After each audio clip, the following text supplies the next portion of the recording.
नमस्कार, बहुत स्वागत है आप सबका। आपके साथ मैं हूं पुनीत पाठक और आप देख रहे हैं सेहत से जुड़ा हमारा खास कार्यक्रम हेल्थ गुरु।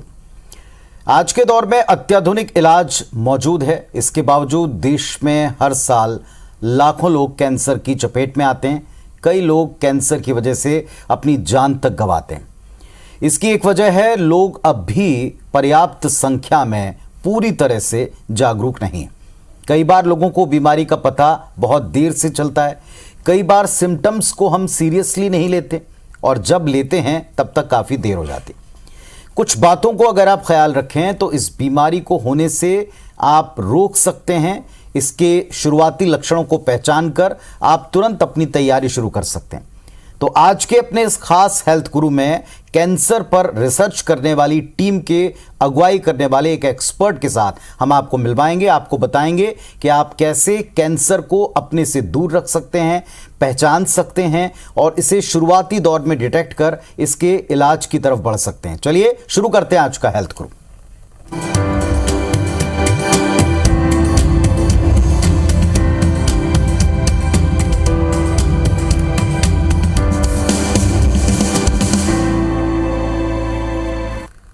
तो कैंसर जैसे रोग जिसका नाम सुनकर ही भय होता है, डर लगता है, लेकिन जिसको लेकर तैयारियां हमें हर पल रखनी चाहिए, हमेशा सतर्क रहना चाहिए, दूसरों को और खुद को जागरूक रखना चाहिए। तो आज इस पर विस्तार से बातचीत करने के लिए एक ऐसी संस्था हमारे साथ में जुड़ रहे हैं जो पूरी तरह समर्पित हैं कैंसर के इलाज, उसके लिए जागरूक करने वाली संस्था के प्रमुख के तौर पर हमारे साथ आज जुड़ रहे हैं। मशहूर कैंसर रोग एक्सपर्ट हैं डॉक्टर अजय हार्डिया साहब, डायरेक्टर हैं Devi Ahilya cancer hospital research centre. नमस्कार डॉक्टर साहब, बहुत बहुत स्वागत है आपका हेल्थ गुरु में। नमस्कार सर। डॉक्टर साहब, आज ही के दिन जैसी हमारी जानकारी है, देवी अहिल्या कैंसर हॉस्पिटल का शुभारंभ हुआ था। एक उद्देश्य लेकर आप शुरू हुए, एक उद्देश्य को लेकर आपने संस्थान की नींव डाली। कितना कामयाब या उस दिशा में कितना आगे अपने आप को बढ़ा हुआ, अपनी टीम को बढ़ा हुआ आप मानते हैं? नमस्कार सर जी, सभी दर्शकों का मैं स्वागत करता हूं। देवी अहिल्या कैंसर हॉस्पिटल हमने 19 दिसंबर 2019 को हमने स्टार्ट किया और इसका उद्देश्य यही था कि कैंसर की बीमारी डे बाय डे बढ़ती जा रही है और कैंसर का इलाज अभी तक 3 प्रकार से ही किया जाता है ट्रेडिशनल रूप से, सर्जरी, कीमोथेरेपी, रेडिएशन। और एक स्टेज ऐसी आती है जहां पर पेशेंट को ट्रीटमेंट करने से मना कर दिया जाता है और उसके बाद पेशेंट दर्द में, तकलीफ़ में बहुत तड़पता है और उस समय पेशेंट यदि भर्ती होना चाहे तो भी उसका इलाज नहीं किया जाता है। ऐसे मरीज बहुत परेशान होते हैं। इसी उद्देश्य को लेकर देवी अहिल्या हॉस्पिटल ने अपना एक कैंसर यूनिट हमने दिसंबर 2019 में स्टार्ट किया और इसमें हमें बहुत ही प्रतिशत सफलता हमें इसमें मिल रही है और हमारे पास आज हज़ारों की संख्या में मरीज पिछले 4 वर्ष में कैंसर का इलाज ले चुके हैं। और हमने देखा है कि इन 4 वर्षों के दौरान हमारे पास 4th स्टेज के कैंसर के मरीज भी आए जिनको ऑन्कोलॉजिस्ट ने कहा है कि इनकी लाइफ 5 दिन बाकी है, 10 दिन बाकी है। और हमने देखा है कि ऐसे सैकड़ों मरीज हमारे पास हैं जो 4th स्टेज वाले जो 2 साल, 3 साल और 4 साल के बाद भी अपनी लाइफ को अच्छे से व्यतीत कर रहे हैं।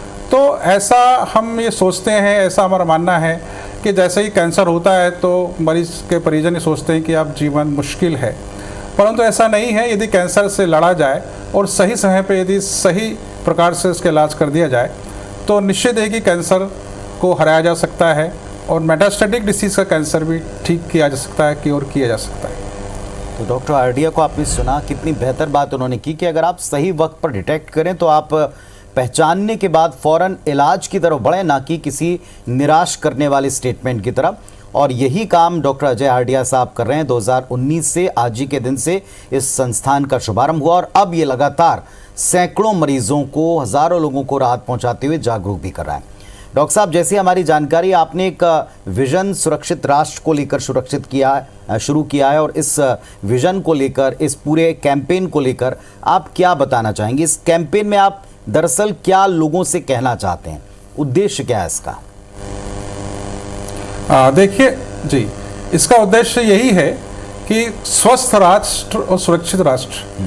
आज हमारे प्रधानमंत्री नरेंद्र मोदी जी के नेतृत्व में राष्ट्र हमारा बहुत सुरक्षित है, परंतु अभी भी हम देख रहे हैं कि हमें स्वास्थ्य के क्षेत्र में हमें जो हमारी सरकार को जो काम करना चाहिए, हमारे राज्य सरकार को, हमारे केंद्र सरकार को, वो अभी भी काम नहीं कर पा रही है।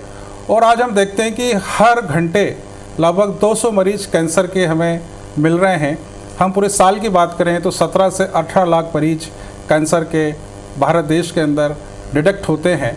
और हम देखते हैं कि इलाज के दौरान ही 50% जो पेशेंट होते हैं ऑपरेशन, कीमोथेरेपी, रेडिएशन, मतलब 4 से 6 महीने के अंदर ही वो इस दुनिया में नहीं रहते हैं। और बाकी के जो मरीज बचते हैं उनको रिकरेंस होता है और वो तकलीफ़ होती है। तो हम कहते हैं कि कैंसर के अंदर लगभग लास्ट में हम देखें तो 2%, 5% ही मरीज ऐसे होते हैं जो अपनी लाइफ को पूरी जी पाते हैं। तो आज हमारे देश के अंदर हमें हमारे राष्ट्र को स्वस्थ बनाना है, सुरक्षित करना है, तो हमारी सरकारों को इसके लिए बहुत कुछ काम करना होगा। और इलेक्ट्रोपैथी ऐसी चिकित्सा पद्धति है जो एक अपने उद्देश्य में सफल होती हमें दिखाई दे रही है। हमारे पूर्व में हमारे जो इलेक्ट्रोपैथी के चिकित्सक डॉक्टर अनिल सिन्हा हुए हैं, उन्होंने भी अपने जीवन काल के अंदर लाखों मरीजों को कैंसर से ठीक किया। जहाँ से ये सिस्टम स्टार्ट हुआ, डॉक्टर कॉन सेजरमैटी जो इनके इन्वेंटर रहे हैं, उन्होंने भी कैंसर पे इलाज किया 18वीं शताब्दी के अंदर। और उनके क्लिनिकल ट्रायल को ब्रॉम्पटन हॉस्पिटल के अंदर वहाँ पर उसका रिसर्च हुआ और ये प्रूफ हुआ कि इलेक्ट्रोपैथी द्वारा कैंसर का इलाज संभव है।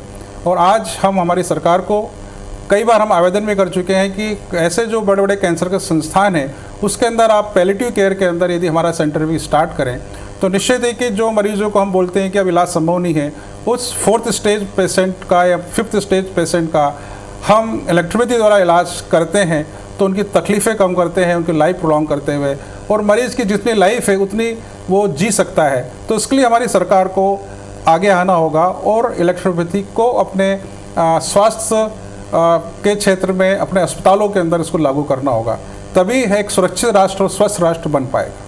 इलेक्ट्रोपैथी के बारे में आपकी ये राय मैं उम्मीद करता हूँ कि ये उन जिम्मेदारों तक पहुँचेगी जहाँ तक आप ये बात पहुँचाना चाहते थे। क्लियर आपका मैसेज भी हम उन तक पहुँचाएंगे। लेकिन आपके संस्थान के साथ में Devi Ahilya cancer hospital and research centre, research बहुत ज़रूरी है, ख़ास तौर पर कैंसर जैसी बीमारी जो बदलते दौर के साथ कई सारे घातक स्वरूपों में सामने आती है। अलग अलग तरह के कैंसर, अलग अलग अंगों के कैंसर हैं। तब आपका ये अनुसंधान, तब आपकी ये रिसर्च इन 4 वर्षों में सैकड़ों पेशेंट के प्रयोग के बाद में किस निष्कर्ष की तरफ जा रही है? क्या आपके बड़े आउटकम हैं जो आप बताना चाहेंगे? देखिए, हमारा जो हॉस्पिटल है यहाँ पर पूरी एक टीम है और इस टीम के अंदर हमारे साथ में एलोपैथी डॉक्टर्स भी हमसे जुड़े हुए हैं जी। और हमारे पास मैक्सिमम केसेस तो ऐसे आते हैं जो डायग्नोस केस होते हैं, जिसका हम जो ऑलरेडी कैंसर पीड़ित होते हैं, बड़े बड़े अस्पतालों में उनका डायग्नोसिस हो चुका होता है, इलाज ले चुके होते हैं, वो मरीज आते हैं। और ऐसे भी मरीज हमारे पास आते हैं जो प्राइमरी स्टेज में होते हैं, उनका हम CT स्कैन, MRI के द्वारा हम उनका इन्वेस्टिगेशंस करते हैं और उनका हम इलाज करते हैं। तो हमने ये देखा है कि हमारे पास किसी भी स्टेज का कैंसर आता है तो हम उसका इलाज कर रहे हैं। और हमारी रिसर्च टीम के द्वारा अभी जो काम किया जा रहा है वो उन मरीजों पे काम किया जा रहा है जो इस दुनिया से जीने की अपना जो उद्देश्य होता है वो खो चुके होते हैं और उनकी लाइफ, हमारे ऑन्कोलॉजिस्ट बोलते हैं कि लाइफ 15 दिन, 1 महीने ही बाकी है और वो दर्द में होते हैं, वो तकलीफ़ में होते हैं। ऐसे मरीज़ हैं जो 8-8, 10-10 मॉर्फिन पर डे खाते हैं।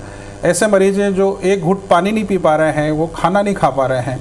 ऐसे मरीजों का हमारे पास इलाज होता है और हमें देखते हैं कि ऐसे मरीज़ जिसने 15 दिन से 1 महीने से पानी नहीं पिया है, खाना नहीं खाया है, वो मरीज़ हमारे यहाँ हमारे ट्रीटमेंट के दौरान 24 घंटे और 48 घंटे के अंदर ही वो पानी पीना स्टार्ट करते हैं। 3 दिन 4 दिन में वो खाना खाना स्टार्ट करते हैं। तो निश्चित है कि जब वो पानी पीने लगेंगे, खाना खाने लगेंगे, लाइफ उनकी प्रोलॉन्ग होती है। ऐसे मरीज आ रहे हैं जिनको बहुत ब्लीडिंग हो रही है, सीवियर ब्लीडिंग हो रही है, उसका ब्लीडिंग का कोई इलाज नहीं है। एक बार हमने कीमोथेरेपी ले ली है, रेडिएशन ले लिया है, फिर ब्लीडिंग हो रही है तो हमारे पास कोई ट्रीटमेंट नहीं है। परंतु इलेक्ट्रोपैथी सिस्टम द्वारा हम अपनी मेडिसिन से उनकी ब्लीडिंग को हम 1 घंटे और 2 घंटे में ही बंद कर देते हैं। तो इस प्रकार से हमारे पास हम अपनी रिसर्च में हमने ये पाया है कि जहाँ पर एलोपैथी सिस्टम और मेडिसिन फेल हो रहा है, वहाँ पर इलेक्ट्रोपैथी सिस्टम अपने ट्रीटमेंट के द्वारा उन मरीजों की तकलीफ़ को कम करते हुए, उनकी समाप्त करते हुए उनकी लाइफ को प्रोलॉन्ग कर रहा है। तो ये रिसर्च एक क्लिनिकल ट्रायल के रूप में हम पिछले 4 साल से हम देख रहे हैं, और हमारे पास ऐसे सैकड़ों मरीजों की रिपोर्ट्स हमारे पास मौजूद है, सीटी स्कैन मौजूद है, MRI मौजूद है कि उन मरीजों का कैंसर ठीक भी हो गया है। और ऐसे भी हमारे पास मरीज हमारे पास हैं, और उसका हम देखते हैं कि उन मरीजों को बहुत जल्दी राहत मिलते हुए अपनी लाइफ को प्रोलॉन्ग कर रहे हैं। तो Devi Ahilya cancer hospital and research centre, इसके बारे में आप भी डिटेल्स जान सकते हैं। इसके बारे में आप भी विस्तार से अपनी कोई भी पर्सनल क्वेरी, समस्या, शंका, सवाल, इसका भी समाधान प्राप्त कर सकते हैं। इसके लिए आपको जो नंबर्स हम फ्लैश करेंगे उस पर आप ज़रूर संपर्क करें, कांटेक्ट करें और आप उनसे ज़्यादा जानकारियां ले सकते हैं। हमारे साथ में डॉक्टर साहब जो पूरी टीम को लीड कर रहे हैं, जो 4 वर्षों से सतत लगे हुए हैं रिसर्च कार्य में। डॉक्टर साहब, ये बड़ा ही अपने आप में एक इम्पॉर्टेंट मिशन है कि जो सारे देश में तमाम सेंटर से निराश हो जाए, वो आपके यहाँ आकर अपनी तकलीफ से फ़ौरन कुछ घंटों में राहत पाना शुरू करता है, एक उम्मीद आप जगाते हैं। लेकिन हर पैथी की, हर तरह के उपचार पद्धति की अपनी लिमिटेशंस होती हैं, सीमाएं होती हैं। कहीं ना कहीं जाकर के वो थोड़ा सा रुक जाता है, थम जाता है, या कुछ मामलों में वो असफल रहता है। उनके बारे में कोई चर्चा करना चाहेंगे? सर, मैं इस बारे में ये कहना चाहता हूँ कि आपने बिल्कुल सही कहा कि हर पैथी की अपनी लिमिटेशन होती है। और कैंसर में हम देखते हैं कि विशेषकर कैंसर में जब पेन स्टार्ट होता है तो उस पेन का इलाज हमारे पास अभी किसी भी पैथी के पास मौजूद नहीं है। ना आयुर्वेद के पास है, ना होम्योपैथी के पास है, ना एलोपैथी के पास में है। पेन होना या ब्लीडिंग होना, उसका कोई इलाज नहीं, परंतु इलेक्ट्रोपैथी उस स्टेज पर भी पेशेंट्स को राहत दे रही है, पेशेंट्स के पेन को ख़त्म कर रही है, उसके ब्लीडिंग को बंद कर रही है। जो पेशेंट खाना नहीं खा पा रहा है उसको हम खाना खिला रहे हैं। तो इस प्रकार से इलेक्ट्रोपैथी सिस्टम मेडिसिन हर प्रकार के अपने पेशेंट्स को, किसी भी स्टेज का पेशेंट हो, उसको लाभ दे रही है और उसके लाइफ को प्रोलॉन्ग कर रही है। तो ये एक सबसे बड़ी इस सिस्टम की खासियत है। लेकिन ये हमने बात की क्योर की, हमने बात की राहत देने की, लेकिन क्या कैंसर को लेकर जो सबसे बड़ा खतरा है जान जाने का, स्टेजेस होती हैं इसकी, अमूमन आपने किस स्टेज में अपने आप पेशेंट्स को पाया है? आप पेशेंट्स को क्या बोलना चाहोगे कि वो कैसे और किस स्टेज में या कहां तक आपके पास आ सकते हैं? तीसरी एक बात ये भी है कि क्या जान बचाने में भी ये इलेक्ट्रोपैथी जो आपकी काम करने वाली है, ये जो पद्धति है इलेक्ट्रो होम्योपैथ की, ये असरदार होती है या ये राहत देने तक सीमित है? देखिए सर, ये आपने बहुत ही अच्छा प्रश्न किया है। निश्चित है कि जब पेशेंट बहुत तकलीफ में होता है, यदि ब्लीडिंग हो रहा है, वो खाना नहीं खा पा रहा है, तो उसकी लाइफ, हम यही कहेंगे कि उसकी लाइफ 8 दिन होगी, 10 दिन होगी, 15 दिन होगी। परंतु उसका ब्लीडिंग बंद कर दिया जाए, वो खाना खाने लगे, या ऐसे भी हमारे पास ऐसे बहुत सारे पेशेंट आते हैं यूरिनरी डिसीज़ के, जिनको यूरिनरी या रीनल कार्सिनोमा होता है, उनको ब्लीडिंग हो रही है यूरिन के द्वारा। ऐसे पेशेंट रेक्टम कैंसर के, जिनको ब्लीडिंग हो रहा है, कोलोन कैंसर है। तो ऐसे पेशेंट का यदि ब्लीडिंग बंद कर दिया जाए, पेन को उनको ख़त्म कर दिया जाए, तो पेशेंट की लाइफ तो हम बचा ही रहे हैं, प्रोलॉन्ग भी कर रहे हैं और उसको ठीक भी कर रहे हैं। हमारे पास मेरे पास ऐसे मरीज हैं जो लंग कैंसर के हैं, कोलोन कैंसर के हैं, लीवर कैंसर के हैं, जो पूर्ण रूप से ठीक हो गए। जबकि हमारा मेडिकल साइंस बोलता है कि एक बार यदि मेटास्टेटिस हो जाए तो कैंसर ठीक नहीं हो सकता है, केवल उसका हम पैलेटिव ट्रीटमेंट करते हैं। परंतु हमारे इलाज में हमने देखा है लंग्स कैंसर के अंदर कि 2 महीने के इलाज में कैंसर का जो ट्यूमर था वो डिज़ॉल्व हो गया, वो नॉन कैंसरस हो गया और वो पेशेंट ठीक हो गया। उसका पेट स्कैन की रिपोर्ट बताती है कि उसमें जो कैंसर था वो ठीक हो गया। तो कैंसर को मेटास्टेटिक डिसीज़ में भी ठीक किया जा सकता है, क्योंकि electropathy system medicine immune system को बढ़ा रही है, इम्यूनिटी को बढ़ाती है। और इलेक्ट्रोपैथी मेडिसिन एंटी इन्फ्लेमेटरी होती है, एंटी एनाल्जेसिक होती है, एंटी ऑक्सीडेंट होती है, इन्फ्लेमेशन कम करती है, ट्यूमर के साइज को कम करती है, दर्द को ख़त्म करती है, ऑक्सीजन के सप्लाई को बढ़ाती है। तो EH के द्वारा, इलेक्ट्रोपैथी सिस्टम द्वारा हर स्टेज के कैंसर का इलाज किया जा सकता है और किया जा रहा है।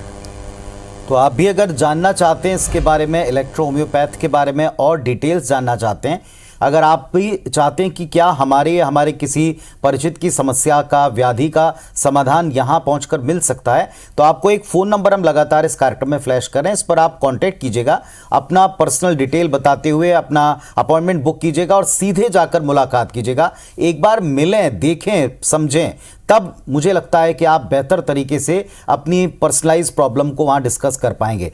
तो हमारे साथ आज डॉक्टर अजय आडिया साहब, director Devi Ahilya cancer hospital and research centre मौजूद हैं, जिनसे हम कैंसर को लेकर और इलेक्ट्रो होम्योपैथ को लेकर बातचीत कर रहे हैं। डॉक्टर साहब ने विस्तार से बताया कि अपने 4 वर्षों के इस पूरे संस्थान के अनुभव का निचोड़ क्या है। ये भी बताया कि कैसे नाउम्मीद पेशेंट यहाँ किसी भी अवस्था में, किसी भी स्टेज में कैंसर की आए, उनको फौरन कुछ घंटों में राहत मिलती है। ये भी बताया कि आप किस तरीके से यहाँ इस उम्मीद की तरफ आगे बढ़ सकते हैं और आपको बढ़ना भी चाहिए।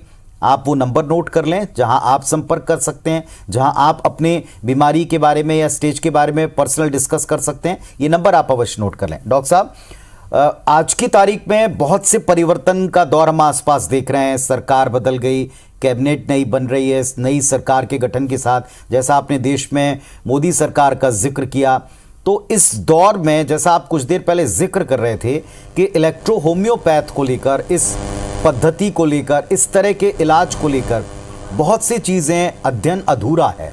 क्या पूरा होना चाहिए, कैसे इस दिशा में आगे बढ़ना चाहिए? आप अपनी फ्रेटर्निटी की तरफ से क्या अपील करना चाहेंगे, क्या बात रखना चाहेंगे? मैं यही बात हमारे मध्य प्रदेश नवगठित सरकार से और छत्तीसगढ़ के नवगठित जो मंत्रिमंडल बना है उसमें यही कहना चाहूँगा कि हमारा जो प्रदेश है वो गरीबों का, पिछड़ों का प्रदेश है, और उसके अंदर यदि इलेक्ट्रोपैथी अस्पतालों के अंदर, यदि कैंसर अस्पतालों के अंदर यदि इसका इलाज लागू कर दिया जाए तो बहुत सारे मरीजों को इसका फ़ायदा मिलेगा और कैंसर का बेहतर वो इलाज ले पाएंगे। और ऐसा भी किया जा सकता है कि एलोपैथी हॉस्पिटल के अंदर हमारा सेंटर खोला जाए सरकारी अस्पतालों के अंदर, और जो मरीज अपना एलोपैथी इलाज लेना चाहता है वो एलोपैथी इलाज ले, जो मरीज इलेक्ट्रोपैथी इलाज लेना चाहता है वो ये ले, उसके सामने एक ऑप्शन हो कि वो कौन सा ट्रीटमेंट बेहतर लेना चाहता है। तो इस प्रकार से हमारी सरकार इलेक्ट्रोपैथी को एक अपना स्थान देके और एक स्वस्थ प्रदेश, स्वस्थ इंडिया की ओर बढ़ सकती है। बहुत अच्छी बात आपने की। और आज के दौर में ऐसा हम देख भी रहे हैं कि न केवल दवाइयों से, न केवल रेडिएशन से, बल्कि कैसे आप अपनी इम्यूनिटी को बूस्ट करें, इसके भी तरह तरह के विकल्प खोजे जा रहे हैं। और अब इम्यूनिटी के बारे में भी लोग काफ़ी कुछ जान चुके हैं कोविड दौर के बाद या उसके साथ। तो ऐसे में ज़रूरी है कि आप नए चैलेंजेस को, नए ट्रीटमेंट या पुरानी पद्धतियों के नए प्रयोगों की तरफ भी ले जाएं। तो उम्मीद करते हैं कि ये सारी बातें उन तक पहुंचेंगी जो जिम्मेदार हैं, जो विभाग हैं, जो स्वास्थ्य विभाग के कर्ता धर्ता हैं। डॉक्टर साहब, अगर कैंसर पेशेंट्स के लिए कहें तो सबसे बड़ा चैलेंज जो हमें यहाँ से नज़र आता वो है कि इसके शुरुआती लक्षणों को पहचानने के प्रति अभी भी गंभीरता नहीं, लापरवाही नहीं। अचानक से एक दिन पता चलता है, किसी और चीज़ के ट्रीटमेंट के लिए आप जाएं, किसी और आप टेस्ट की तरफ जाएं और आपको पता चलता है कि साहब ये ऐसा नहीं बल्कि ये तो कैंसर भी हो सकता है। शुरुआती दौर में किन परीक्षणों को कराना चाहिए, किन लक्षणों को इग्नोर नहीं करना चाहिए? क्या आपके सेंटर पर ये सब भी परफॉर्म होता है? बताएं थोड़ा इसके बारे में। हाँ जी, बिल्कुल। हम लोग कैंसर अवेयरनेस सेंटर भी हम लोग चला रहे हैं, और हमारा उद्देश्य ये है कि जो एक आम जन है उससे यदि किसी भी प्रकार की उसको लीजन लगता है, कोई गांठ लग रही है, यदि हम कहते हैं कि जीभ में कोई छाला हो गया है, यदि मुंह के अंदर, यदि गालों के अंदर उसको जलन हो रही है, खाना खा रहा है, या उसका डाइजेशन ठीक से नहीं हो रहा है, एसिडिटी उसकी बढ़ रही है, या ब्रेस्ट के अंदर कोई छोटा सा लंप हो गया है, इस प्रकार की छोटी छोटी जो चीज़ें हैं एक ही एक सिम्टम्स के रूप में हमारे शरीर के अंदर आती हैं, तो यदि हम प्राइमरी स्टेज में ही यदि इसकी हम जांच करा लें, एक्सरे करा लें, सोनोग्राफी करा लें, सीटी स्कैन करा लें, एमआरआई करा लें, तो हमें प्राइमरी स्टेज में यदि ये पता लग जाए कि ये कैंसरस ग्रोथ हो रही है, तो हम इस बीमारी को, हम फर्स्ट स्टेज और सेकंड स्टेज के पेशेंट को तो हम क्योर कर ही सकते हैं। तो जनरली होता क्या है कि हम लोग ये देखते हैं कि जब कोई शरीर में परेशानी हो रही है, गठान हो रही है, तो हम उसको अवॉइड करते हैं और ऐसा हमें डर लगता है कि ये कैंसर इकट्ठा ना हो। और वो चीज़ें जब हमारे शरीर में 1 महीने 2 महीने या 1 साल या 2 साल हो जाता है तो वो कैंसर ग्रोथ में बदल जाती है। तो पहले तो नॉन कैंसरस ही होती है, बाद में वो कैंसर हो जाती है। तो यदि पहली स्टेज में ही यदि हम पता कर लें तो हम कैंसर के साथ बचाव भी कर सकते हैं और हम इस बीमारी को हम ठीक भी कर सकते हैं। बहुत सही आपने कहा कि शुरुआती तौर में किसी भी लक्षण को आप इग्नोर ना करें, बजाय बाद में सीरियस होने के अगर आप शुरुआत में लक्षणों को लेकर थोड़ा संजीदा हो जाएं तो संभवतः वो संजीदगी या वो सीरियसनेस बाद में गंभीर बीमारी के तौर पर आपके जीवन में आए ही ना। डॉक्टर साहब, ऐसी क्या चीज़ है, हमने बहुत से डॉक्टर से जब हम हेल्थ गुरु में बातचीत करते हैं वो कहते हैं लाइफस्टाइल ही ऐसी है, आप कहाँ तक बचेंगे, लाइफस्टाइल को सुधारें। लाइफस्टाइल का कितना बड़ा रोल है कैंसर के साथ में, विभिन्न अंगों में होने वाले कैंसर का क्या आज की दिनचर्या से, हमारी किसी दैनिक गलती से भी कोई कनेक्शन है? हाँ, देखिए कैंसर के अंदर कुछ चीज़ें हमें पता होती है और कुछ नॉन फैक्टर हैं, कुछ अननोन फैक्टर हैं। अननोन फैक्टर ऐसे हैं कि हमारा जो खान पान है, हमारे शरीर, हमारे जो किचन के अंदर हमारी जो थाली तैयार हो रही है उसमें पेस्टिसाइड्स का उपयोग बहुत ज़्यादा है। हम जो भी सब्जी ले रहे हैं, वेजिटेबल्स ले रहे हैं, हम तेल का उपयोग कर रहे हैं, हम गेहूं का उपयोग कर रहे हैं, वो सब पेस्टिसाइड उसके अंदर होता है और पेस्टिसाइड ही कैंसर का बहुत बड़ा रीज़न है। दूसरा कारण ये है कि हमारे यंगस्टर आजकल तम्बाकू है, गुटखा है, पान है, साथ में वाइन का इस्तेमाल कर रहा है। तो ये हम कहते हैं हमारे पास ओरल जो कैंसर के केस आते हैं, मैक्सिमम केस ऐसे होते हैं, 99% केस ऐसे होते हैं जिनका हिस्ट्री जिसमें टोबैको च्यूइंग होता है, तम्बाकू का उपयोग करते हैं। तो ये तो नॉन फैक्टर हैं जिसके अंदर तम्बाकू है, शराब का सेवन है, पान है और पेस्टिसाइड है, ये हमारे हाथ में संभव नहीं है। इसके लिए हमारी सरकारों को इस पर ध्यान देना होगा। पेस्टिसाइड्स को हम बंद करते हुए ऑर्गेनिक खेती का हम यदि उपयोग करें, ऑर्गेनिक खाने का उपयोग करेंगे तो हम बच सकते हैं। आज से 30 साल पहले कैंसर बहुत कम होता था और आज के समय हम देख रहे हैं कि कैंसर एक महामारी का रूप ले रहा है। उसका रीज़न ये है कि हमारा एटमॉस्फेयर ये है, हमारी लाइफस्टाइल ऐसी है। लाइफस्टाइल ये है कि हम देर से हम उठते हैं और लेट नाइट हम सोते हैं। हमारे खाने के अंदर हम पिज़्ज़ा, बर्गर या पैक्ड फूड का हम इस्तेमाल कर रहे हैं।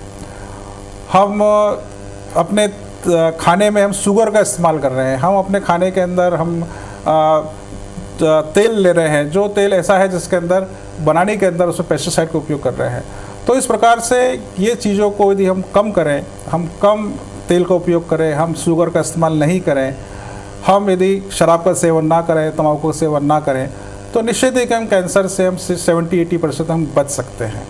तो बचाव ही सबसे बड़ा कैंसर का बचाव है। कैंसर को बचाव हो गया तो कैंसर ही नहीं होगा, तो हम समय तक स्वस्थ रहेंगे।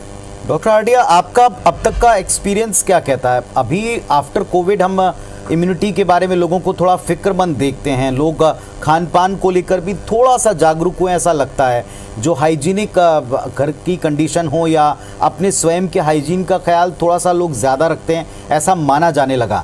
क्या आपको लगता है लोग कैंसर को लेकर अब भी पर्याप्त जागरूक हैं या इसकी बहुत कमी आप पाते हैं? ये जागरूकता बढ़ी है या वैसी ही है? क्या आपकी तरफ से राय?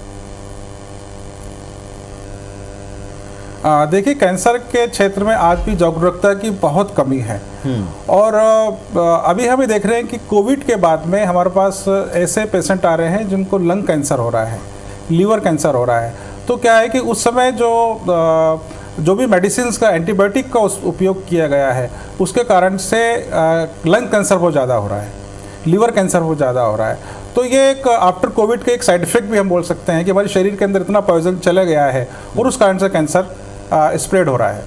तो अभी भी आज की तारीख में भी एक आम जन के अंदर बहुत कमी है और कैंसर का नाम लेते से वो डरता है और उसे लगता है कि शरीर में कोई सिम्टम्स हो रहा है तो उसकी जांच भी कराना नहीं चाहता है।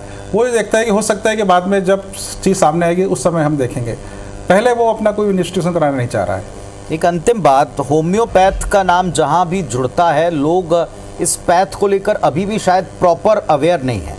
इलेक्ट्रो होम्योपैथ अपने आप में बताने के लिए काफ़ी कि किस रफ्तार से काम करता है आपने स्वयं पहले डिटेल में बताया, लेकिन होम्योपैथिक से क्या ट्रीटमेंट हो सकता है कैंसर का, बीमारियों का फास्ट उपचार हो सकता है? इस पर आप ज़रूर लोगों को अवेयर करें। फाइनली